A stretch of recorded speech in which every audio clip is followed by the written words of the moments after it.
이번에 다루게 될 주제는 로버트 기요사키가 저술한 책 왜 A 학생은 C 학생 밑에서 일하게 되는가, 그리고 왜 B 학생은 공무원이 되는가의 빚에 대한 부자의 관점에 관한 것입니다.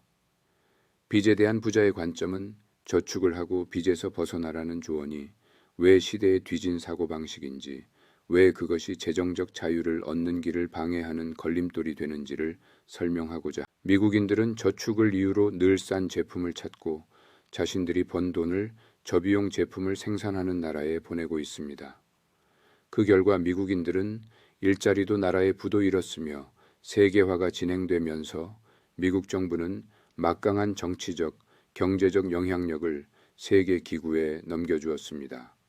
1971년 주택 가격이 상승하기 시작했습니다. 닉슨 대통령은 근본 위제를 폐지하고 변동환율제로 전환하며 40년 넘게 호황을 누리고 인플레이션이 증가해 채무자는 웃으며 저축하는 사람은 울상을 지었습니다. 이후 집값이 상승하기 시작하였고, 이는 집의 가치가 올라간 것이 아니라 달러의 가치가 떨어진 것이었습니다. 1972년 중국과의 교역을 위해 문을 개방하고 미국인들은 생산자보다 소비자가 되어 미국의 많은 일자리가 중국으로 빠져나갔습니다.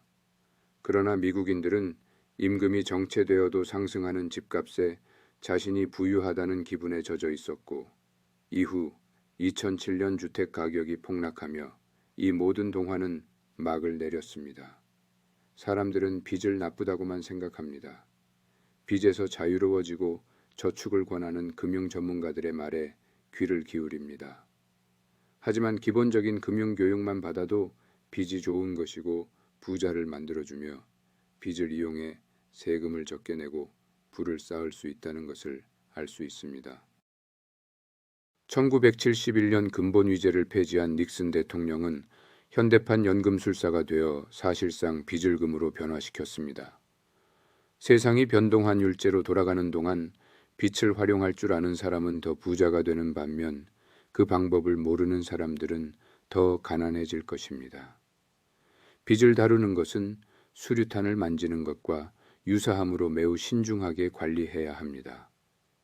저축은 바보짓이며 빚을 얻는 것이 똑똑한 짓입니다.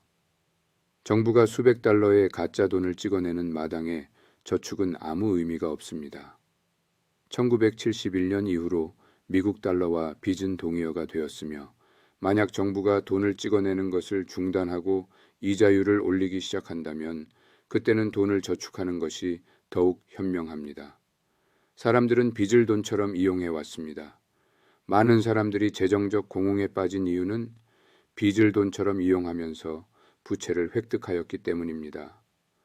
나는 투자에 사용할 돈이 없어 라고 말하는 사람들은 빚을 이용해 더 많은 돈을 만들어내는 방법을 모르는 것입니다. 빚은 은행을 부자로 만들어준다. 저축은 은행의 입장에서 부채에 해당합니다. 그 이자 때문에 은행의 호주머니에서 돈이 빠져나가기 때문입니다. 한편 주택담보대출과 같은 빚은 은행에게 자산입니다. 그것들이 은행의 호주머니에 돈을 넣어주기 때문입니다. 은행은 절대 파산하지 않고 돈이 떨어지면 얼마든지 돈을 만들어낼 수 있다는 모노폴리 게임의 규칙을 기억해야 합니다. 닉슨 대통령이 달러를 빚으로 만들어버린 1911년 이후 계속 부풀어져서 온 빚의 거품이 터지는 것을 막기 위해 2007년 각국 은행들은 수조 달러를 찍어내기 시작했습니다. 은행들이 돈을 찍어내면 인플레이션이 심해지고 달러의 가치가 하락하게 되는데, 과연 돈을 저축하는 데 의미가 있을까요? 빚에서 벗어나려고 애쓰는 것보다 빚을 활용할 방법을 배우는 것이 더 낫습니다. 저자는 빚을 이용하기 때문에 일자리를 가질 필요가 없습니다. 이런 삶을 누리게 된 이유는 금융지능을 높이기 위해 많은 시간과 노력을 투자하고 배운 것을 실천한 덕분이며, 물론 모든 투자가 엄청난 수익을 안겨주었던 것은 아니고 실패와 실의 과정을 거쳤다고 이야기합니다.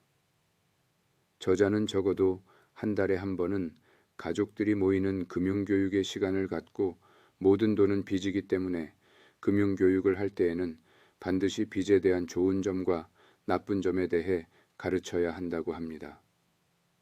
저자는 오늘날 글로벌 경제 위기가 리더십의 위기이자 교육의 위기라고 생각합니다. 이 사회의 리더들은 더 많은 빚으로 빚의 문제를 해결하려고 하고 더 많은 구제 금융을 원하며 가짜 돈을 계속 찍어내며 세금 인상과 소비의 증가가 해결책이라고 생각하지만 저자가 볼 땐 금융자살이나 마찬가지라고 합니다. 우리의 리더들이 금융교육을 제대로 받았더라면 빚을 이용해 국민과 나라를 더 부자로 만드는 방법을 알았을 것입니다. 자녀가 웬만큼 금융에 대해 이해할 나이라면 이자가 빚에 미치는 영향에 대해 토론해 보는 것도 좋습니다.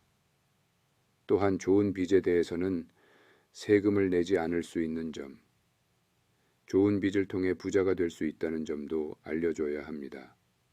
그 밖에도 신용카드 명세서에 적힌 이자, 주택담보대출의 이자율 등 더 훌륭한 대화 주제가 됩니다. 당신의 자녀가 빚의 힘을 제대로 이해하고 세상에 나가면 엄청난 나쁜 빚의 구렁에 빠질 확률은 줄어들고 좋은 빚을 활용해 커다란 부를 쌓을 수 있지도 모릅니다.